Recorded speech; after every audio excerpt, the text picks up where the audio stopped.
mungkin cuman cowoknya cuma satu untuk BP20 yang datang karena COVID ya. Saya juga karena gabut nggak tahu mau ngapain jadi pergi.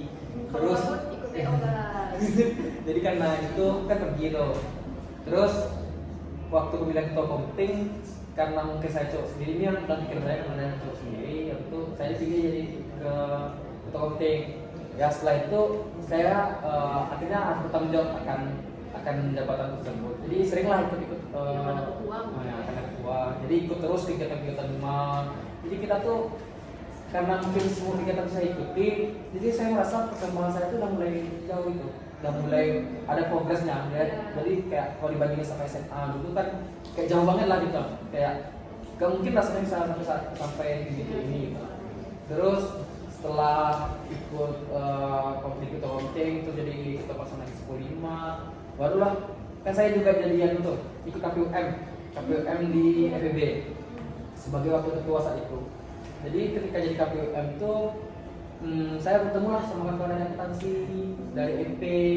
Ada sana terbuka pemikiran saya ketika saya bisa nih, udah pertemuan saya udah jauh nih dari luar. Dan apalagi waktu itu ikut kongres di Wisma Hatta. Bertemu lah sama kawan-kawan hukum, kawan-kawan FTSP, kawan-kawan dari fakultas-fakultas lain. Jadi ketemu banyak orang itu jadi lebih termotivasi jadinya kan. Iya. Jadi ketika udah dalam kongres itu ngerasa kayak saya udah sampai sini loh, kok apa lagi yang ingin saya cari gitu.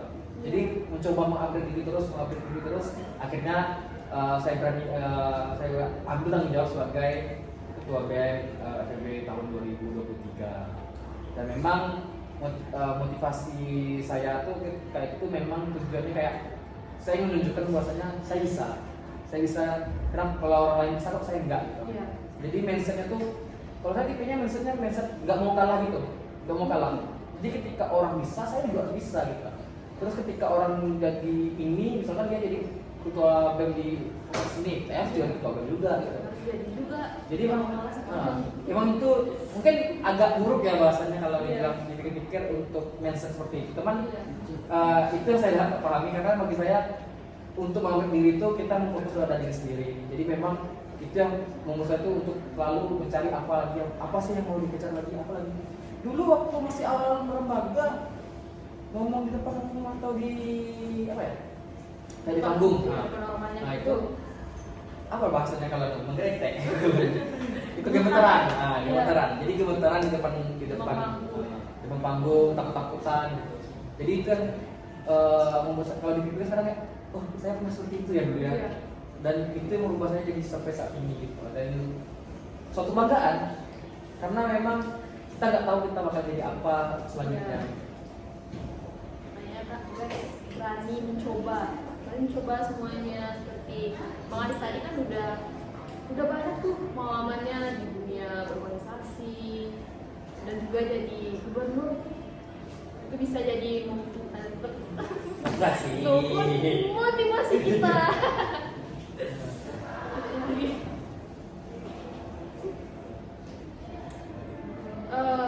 ini pertanyaan dari kawan-kawan mungkin Bang.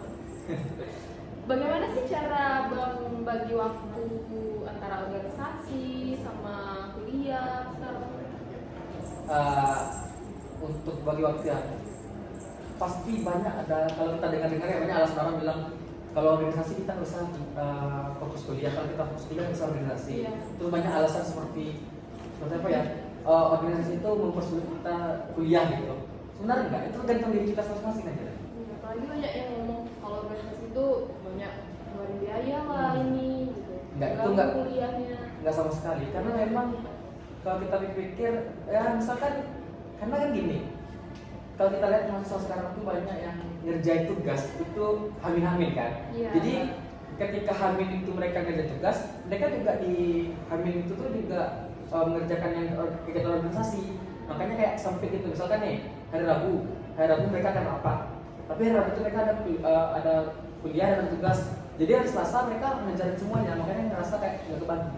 Padahal mereka bisa bikin tugas sebelum hari itu jauh itu, terus ngerjain yang rapat-rapat terus segala macam itu bisa sebelumnya. Jadi kalau saya cara membagi waktunya sih memang udah ada part jamnya gitu. Misalkan kalau untuk belajar saya ngambilnya malam kisaran mungkin kalau untuk ngerjain tugas ya jam 10 ke atas. Jadi udah tengah malam. Tapi kalau untuk organisasi saya udah emang jor-joran. Jadi memang kalau bisa dari pagi sampai malam mungkin jam 9 itu saya masih siap untuk menghadap memikir organisasi. Tapi setelah itu setelah jam 10 mungkin saat tenang gitu kan udah kayak nggak tahu ngapain lagi, ya kerja tugas, ngejar-ngejarin apa segala macam yang harus kita selesaikan. Itu sih jadi kalau untuk membagi waktu di kuliah.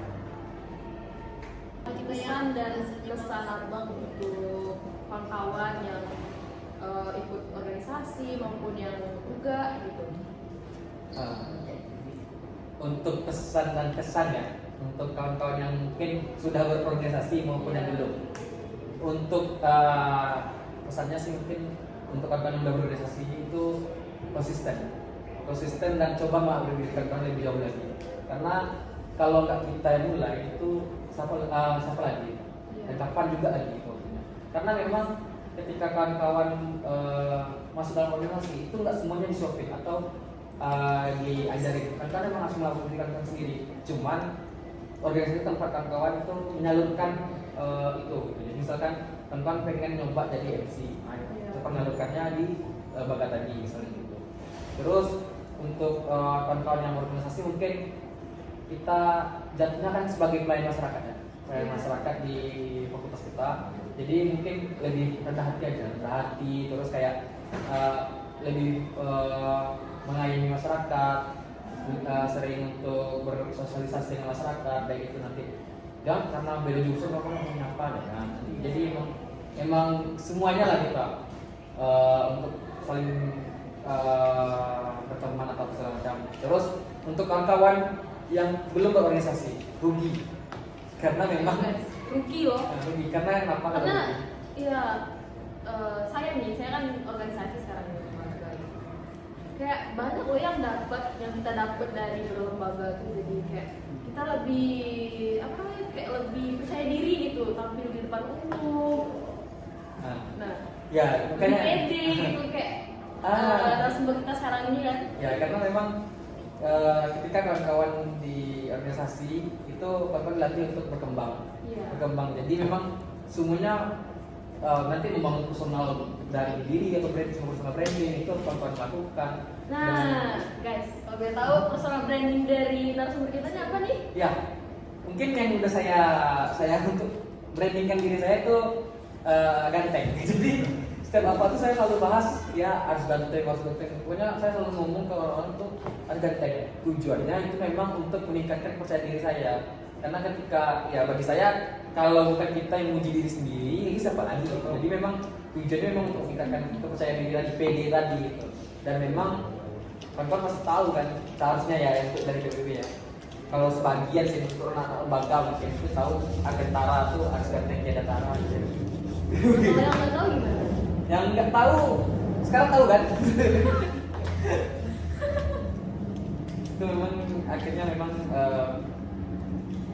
jadi memang rugi sih kalau misalkan kawan tak berlembaga itu rugi.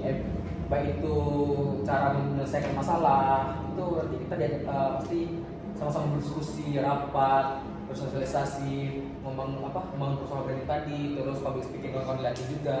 Itu banyak nantinya akan kawan-kawan dapatkan dalam berorganisasi.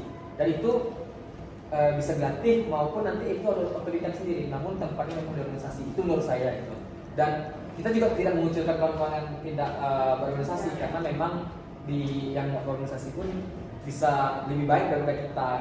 Dan memang untuk kawan-kawan yang mungkin yang tidak berorganisasi itu udah hampir kawan-kawan gitu. Dan juga ilmunya beda-beda, pengalamannya beda-beda, dan kita nggak bisa juga menjudge bahwasanya kawan-kawan yang nggak berorganisasi itu rugi banget. Cuman kalau menurut saya sih rugi gitu karena saya mendapatkan kebahagiaan, duka suka itu atau teman-teman yang baik segala macamnya itu di organisasi gitu. Dan akhirnya saya merasa kayak oke, ini adalah keluarga saya di dalam bisnis Buhata.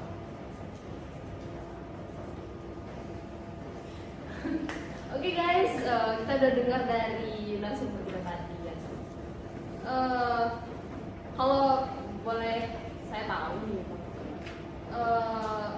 prinsip dalam hidup aku tuh apa gitu, kayak di luar ini nih Iya. gitu kan, apalagi kayak kehidupan di kampung mana gitu. Iya. Sebagai seorang mahasiswa gitu. Ya kalau saya tipenya mungkin kayak apa ya, hidup itu simple tapi nggak mudah. Jadi memang sebenarnya hal sepele itu kadang kita lihat semua masalah kecil itu berbesar. Saya nggak suka kayak permasalahan itu berbesar. Jadi memang apa ya, kalau itu masalah ya udah selesaikan gitu. Kalau udah ya udah. Jadi memang nggak perlu dipikir lagi. Jadi memang ya jalan aja gitu. Saya menganggap saya mencoba melakukan yang terbaik, dan mindset yang mungkin saya tekankan ya tadi nggak mau kalah atau segala macamnya itu udah saya coba terapkan lah gitu. Memang mungkin masalah banyak aku ngomong, tapi ya tadi hidup itu simpel sebenarnya, kayak kita tinggal hidup, belajar segala macam itu simpel tuh, tapi ya nggak mudah gitu. Tinggal diri kita aja menguatkan diri lah gitu. Bagaimana sih bisa menjalani kehidupan perkuliahan, karena mungkin ngomong juga merasakan ya yang di perkuliahan kayak pertemanan, cintaan mungkin segala macamnya, dan dengan permasalahan dosen itu kan memang banyak permasalahan kawan tuh, baik itu yang sering saya dengar ya pertemanan itu cuma sampai semester 3. Semester 3 tuh udah semester 3 tuh pasti kayak pecah gitu kan, ada teman baru gitu. Itu gak mitos sih sebenarnya, memang banyak kan gitu. Jadi memang kalau untuk kehidupan itu sih. Tadi kan ada nyinggung cintaan, pasti kepo kan? Gimana sih kisah percintaan abang sama di kampus? Kan udah mau semester akhir loh ini loh. Nah, coba kita tanya guys ya.